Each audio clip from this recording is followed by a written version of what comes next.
Good afternoon mga kaibigan. December 31, 2024. Huling araw po ng 2024. At abala pa rin po yung tropa natin sa paghahanda para sa ating mga batches ng Sultan for ano na po ito, for March, April, May. Yan. March, April, May market na po ito. No? So bago natin simulan yung ating farm update, ay binabati ko po kayong lahat, no? Mga masugid nating taga-subaybay ng isang masaganang bagong taon po sa inyo lahat. So hopefully po ay ang 2025 natin ay maging prosperous at maging mapagpala, maging tawag doon, maging productive, ano po. And alam naman natin yung 2024 natin, although hindi naman siya ganoon ideal, dahil tayo ay sinalanta ng bagyong Pipito, ay pinagpapasalamat pa rin natin dahil overall naman ay maganda pa rin naman yung resulta po ng ating mga tanim. So yan, going back po, no, ito na po yung ating initial phase. So clearing po tayo. Ito po ay kasama ng aming, ganito po yung aming methodology sa pagtatanim sa less till less till po ito na ito po ay pinanggalingan ng mga sultan last year. So 3 to 4 months po silang andyan na nakukondisyon po yung lupa. Hinahayaan lang namin tumubo yung damo, hinahayaan or nahayaan dahil sobrang busy, pero either way yan po ang magiging resulta. So magiging madama siya, and then lilinisan lang po namin yung sidewalk para maalis yung mga tumutubong damo sa gilid. And then pag na-clear na po yan, magiging malinis na po, makikita po natin uli yung ating mga mulch na pwede pang gamitin. Okay, so pamiyamaya ipapakita ko sa inyo yung resulta dun sa gawi dun. Nakapagtanim na po kami ng sultan sa kakamatis, and meron pa po tayong 100 trays na itatanim hanggang dito po ang dito po ang magiging allocation niya. Yan. Okay, so mga 40 beds pa po yung ating ipiprepare. At ayun, 2 rows po ang tanim natin dito in this case. So sa una ay nagpatanim po ako ng single row lang sa gitna. Titingnan natin kung ano yung magiging result niya, kung mas okay ba kaysa sa double row. Okay, so yan po yung nililinisan nila ngayon. Nasa kulang-kulang 2 hectares po yan na nililinis nila hanggang dun po sa dulo. And then after po matamnan po ito lahat, ay sesegue po tayo pakaliwa sa kapakanan. So sa pakaliwa, doon na po yung siguro pang third quarter na po yun ng production area, and then itong kanan naman third quarter din ng green bell. And then pag natamnan po natin lahat to, move po tayo dun sa kabilang side. Okay, so ayan na, balik tayo, lakarin natin. So yan lang, brush cutter ang ginagamit natin guys para mas mabilis, no? Kasi po pag yan po ay herbicide, maghihintay pa po tayo ng 2 to 3 weeks bago maging clear, tapos lilinisin din nila. So yan po ang kagandahan po pag naman po brush cutter, ayan, tanggal agad yung damo, and then makakapagtanim na tayo agad kasi makiklear po yung bed. So yan po yung procedure namin. Meron pong isa na nag-aalis ng mga tali, no, yung ginamit natin sa trellis na twine, banana twine. So siya nag-aalis po yung isa, yun naiipon doon, ayun, ito yung naiipon dyan, nire-reuse lang po namin yan. Okay, so may naglilinis na isa, may nagbabrush cutter na isa. So ito po yung isang araw na natrabaho nila. Yan o, yan yung isang araw, yung kabuuan na yan, mula doon hanggang dyan. So after niyang matanggal yan, syempre yung mga natanggalan, tutubo uli yan eh. So pag tumubo po yan, doon na po tayo mag-herbicide. Okay, yung pampagitan, yung contact based na herbicide po wag yung systemic. Okay, so pakita natin yung na siya, yung second phase. So once po na mabakante na po yung dalawa, no, yung dalawa po kasi nag-apply po ng ng pangkuhol. Dito na po sila mag-move. So makikita po ninyo, iniipon po yung mga damo, no, yung mga clippings para naman sa ating composting. So i-compost yan, nasa gilid muna, lagay muna sa gilid, and then later on ay gagamitin natin for composting. Ibabalik din po natin dito sa ating bed yan, no? Kasi mga yan nutrients po yan na kinonsume po dyan sa ating lupa after po na natin mag-compost, ibabalik din po natin sa dito sa ating area. Okay? Para magamit uli ng ating mga para may balik sa lupa natin, hindi ma-drain. Okay. So punta tayo rito. Yan. So ito ready na po ito. Pagbalik po nila sa January 2 ay depende kung may hangover uli sila. January 3 ay magsisimula na po sila mag-transplant dito. Yan, binubutas sa gitna. Single row. Hanggang dyan lang po yung single row namin. Ito, gagawin ko na po ito double row na. Yan, magagawa sila ng panibagong butas para ang tawag doon, para mas makapasok yung moisture. Yan. At hindi natin ma-distract yung microbes niya sa loob sa gitna. Okay, so kabila ang side yan, both side na. So yan po yung magiging design natin para ma-maximize po natin yung area. Ngayon, side by side comparison po tayo. Ito naman pong ating kamatis na katanim na. Yan, tinanim nila yan bago magpasko. Yan, laki na. Oh, diba? Yan po yung ating kamatis. Diamante Max po yung variety po niyan. So may mga naputol pa isa-isa, kaya naghulip na si Julius kanina after niya maglagay ng pangkuhol. Ayan, so patabain na po ito, kaya pagbalik po nila sa January 3 ay magbabagsak na po sila rito ng 1620 sa Nitrabor mix na pataba. So ano lang muna, tawag doon granule 5 grams bawat puno. So 10 grams po yung isang ganyan. Okay, so yan po yung ating kamatis, no? 20 trays po yan na tinanim natin dyan pang separate po ng batch, no? Para alam natin na ito naman yung ating unang batch ng sultan. Yan, yan. So sa gitna lang din, bumiberde na, naka-establish na siya. Medyo established na po itong sultan natin. Pakita ko sa inyo ng close up. So yan, diba? Maganda na po yung ating sultan. At yung age po na to ay kailangan na nating lagyan ng pataba. Okay, pataba, and then after 3 days magde-drench po tayo. So karamihan po na magiging trabaho nila rito ay drench, pataba, ulyar, ganyan. So yan po itsura ng ating bagong tanim na sultan. Okay, so nakasave tayo rito sa sa land prep dahil yun po yung kagandaan nung merong mulch. Okay, so ito pong lumang sultan natin na tira-tira po ni Bagyong Pipito ay madidesisyon na masisentensya na natin yan. So yung lagay po na yan ay malamang hindi na po makarecover yan. Okay, kaya ang gagawin po dyan, haharvestin lang po natin yung kayang harvestin sa next week. Then kakatin natin, tatamnan natin naman ulit dito ng kamatis. Okay, sa gitna lang din ng tanim dito. Okay, kasi po itong area po na to, ito yung ating frontage Pag pumunta po yung may mga bisita tayo, ito yung nakikita nila. Kaya kailangan ito malinisan.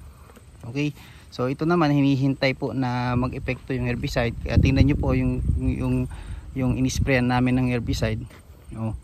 Kahit na na-sprayan na hanggang ngayon, hindi pa rin nag-i-effect. Mahina po yung na-spray ba natin, hindi niya kaya, hindi niya kaya yung paragis.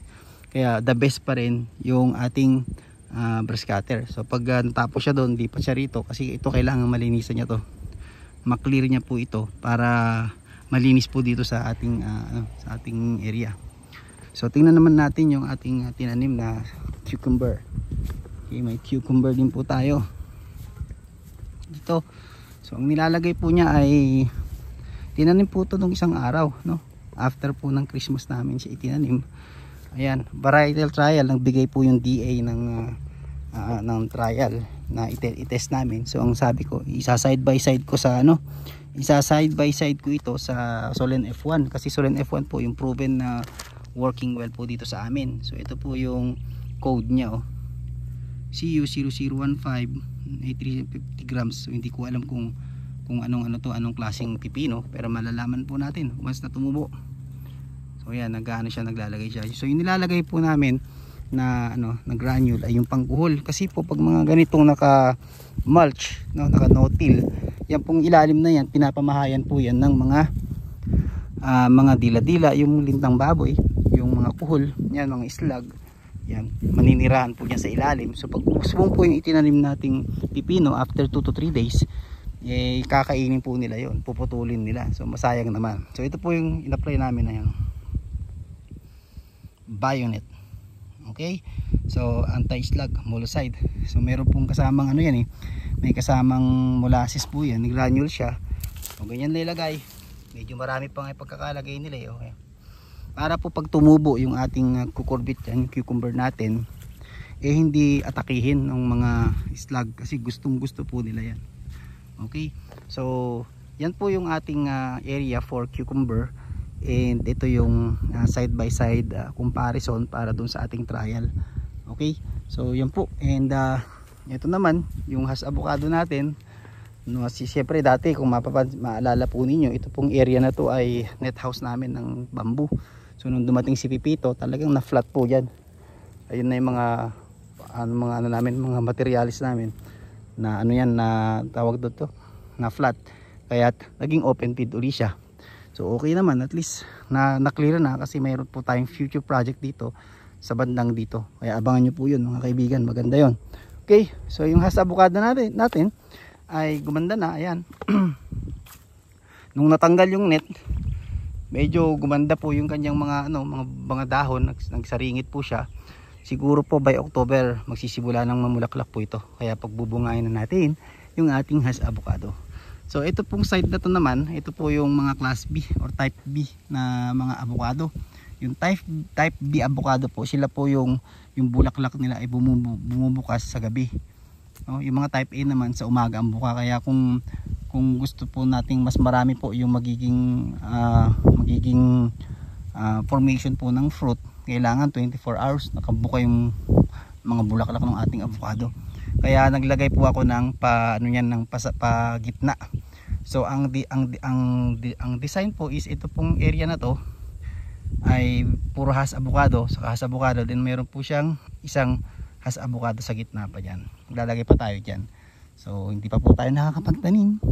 Okay, dahil medyo may kamahalan din yung seedlings. Pero in the next 2025 po, lalagyan po natin yung gilid na yan. Ayan, kiniklear na nga namin yung gilid. So nililinisan na, dinadamon na para malagyan natin ng avocado itong area na to, itong site na to.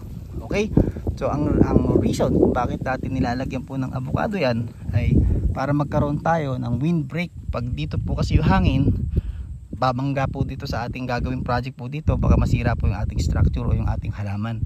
Kaya kung mapapansin po ninyo, pinapaikutan ko po ng mga puno at saka fruit bearing trees itong aking gulayan para humangin dito, humangin man sa kabila. At least meron tayong kahit papano meron tayong cover, no?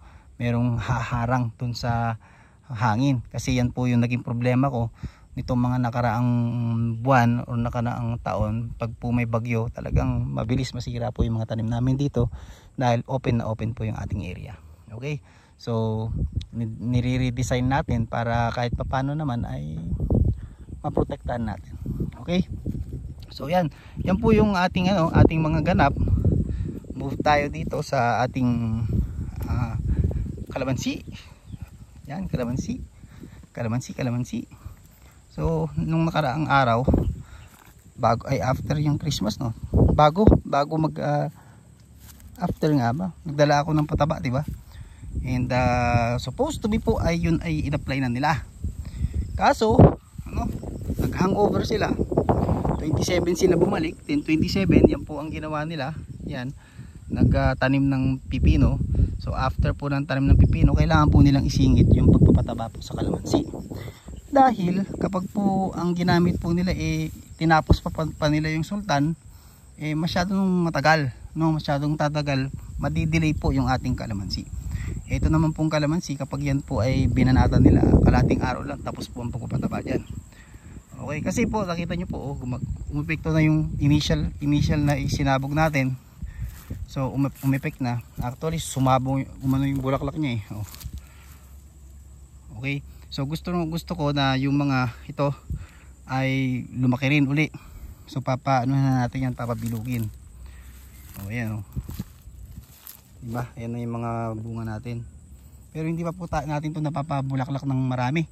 Kaya yung pong ating pagpapataba sa mga susunod na araw, hopefully po sa January 3 pala ipitas nila ng sultan, no?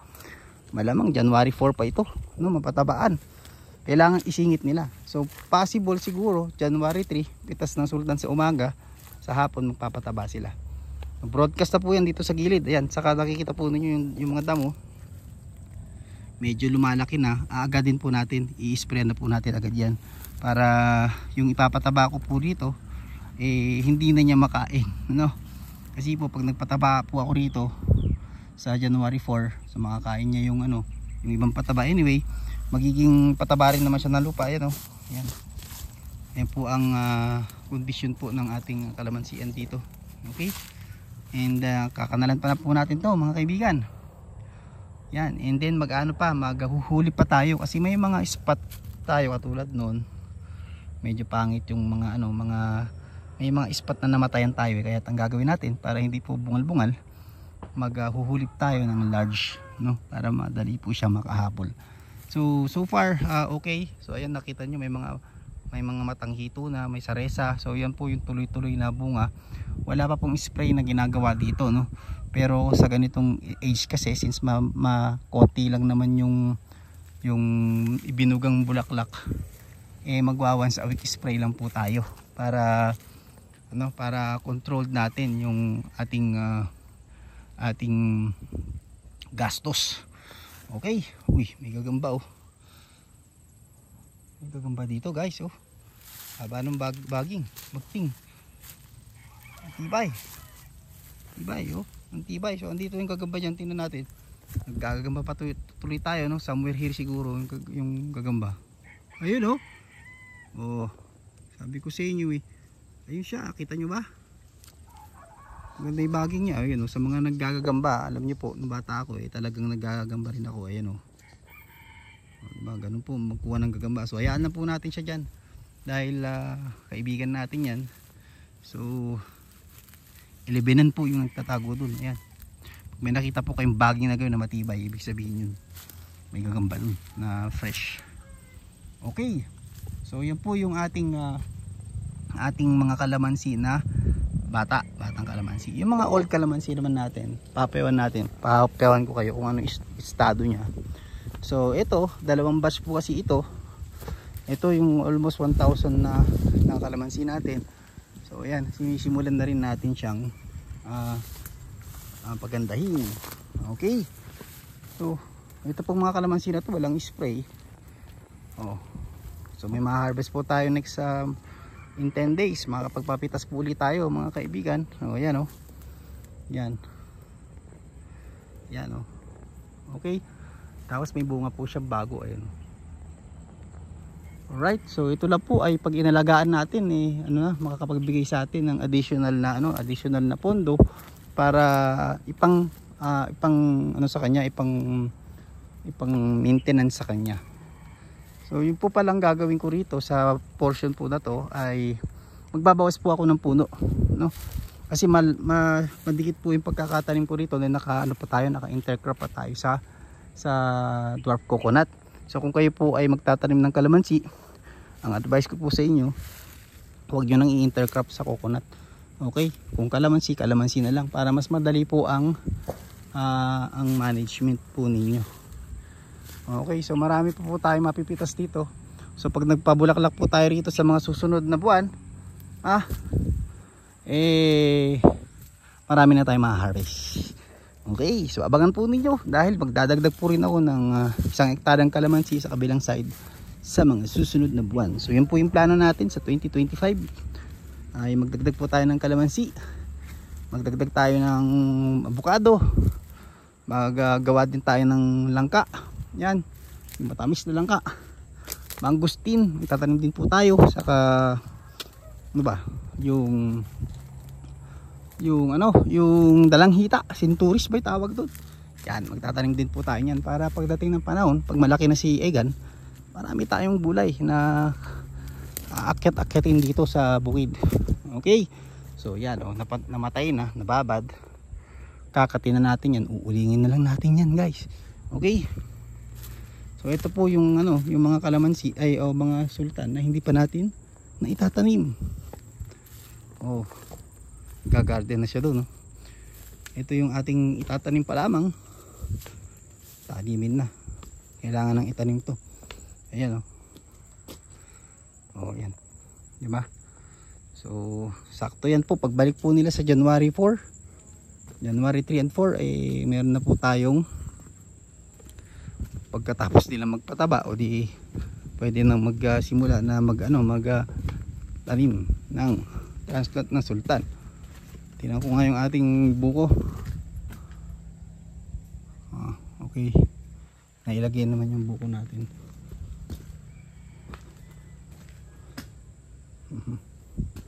Okay, tingnan ko lang yung ano natin dito. Yung mga kalamansi muna. Yan. So dapat po ito ay napatabaan na sana nung isang 27. Kaso hindi po sila nakapagpataba. Inuna po nila yung pagtatanim ng pipino. Pero ayun, dami na pong bulaklak, oh. Ayan, oh. Nalaglag na yung bulaklak niya, oh. Matang ang tawag diyan. Matang hito na siya. So kailangan na po natin mag-spray, guys, para hindi po tusukin ng insekto yung ating kalamansi. Yan, and bukod doon ay magtatanggal po din po tayo ng mga matataas na mga sanga, yung ano tawag doon, antena, no? Mga antena niya. Yan, pinalis ko. Makikinis na po yung mga bunga ngayon dahil alagaan natin yung pong bunga na ito, guys. Bunga ngayon Disyembre. Kapag po yan nasa harvesting, mataas po ang presyo niyan. Okay, so yan. So ito po yung kalamansian na hindi ko naman siya masyadong inaalagaan itong mga nakaraang taon. Kaya makikita nga ninyo na hinugan pa ako. Pero ngayon, since umusad na po yung ating market at meron na po tayong buyer na tingin ko okay naman, i-revive po natin, nire-recondition ko na po yung ating kalamansian. So all in all po yung tanim natin dito nasa 500. Okay, so tingnan natin kung anong sasapitin. Ayun, sinasabi ko sa inyo na hinugan ako dito dahil hindi ko nga ito inalagaan yung mga nakaraang taon. Ayan, so yan, yung mga yan dapat po ibagsak yan dahil kapag po andyan yan, mabilis pong tatanda yung ating kalamansi. Yan, masarap pong i-juice yung ganitong itsura. Kapag hindi nyo binagsakin, hindi rin siya magbubunga ng maayos, hindi siya magbubulaklak ng maayos kasi meron pa siyang tanim.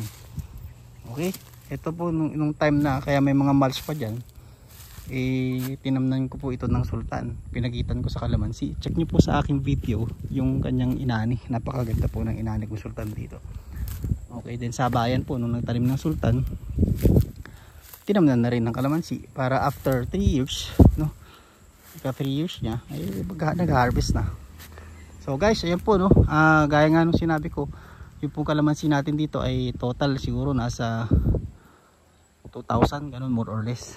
Okay, so hinahati po yan sa sector para tuloy-tuloy weekly meron tayong ma-harvest. Hindi po tayo kumbaga parang hayahay lang yung ating pag-harvest, para tuloy-tuloy meron tayong stock, no, meron tayong aanihan. Okay, so yun lang muna ang aking update sa inyo. Kasama na po nating ina-update yung ating kalamansi. Hopefully po pagpasok po ng 2025 ay makapagbigay rin ako sa inyo ng mga additional crop na ating susubaybayan. So yun, ako'y sisipat na. Magkita-kita po tayong muli sa ating susunod na video. Mag-ingat po kayong lahat. Kung hindi ka pa nakapag-subscribe naman, umabot ka sa puntong ito at hindi ka pa nagsusubscribe, ewan ko na lang. So hit the subscribe button, no, para updated ka kung ano yung ating mga magiging ganap dito sa ating farm. Maraming salamat. Kita-kits sa susunod na video. Bye bye.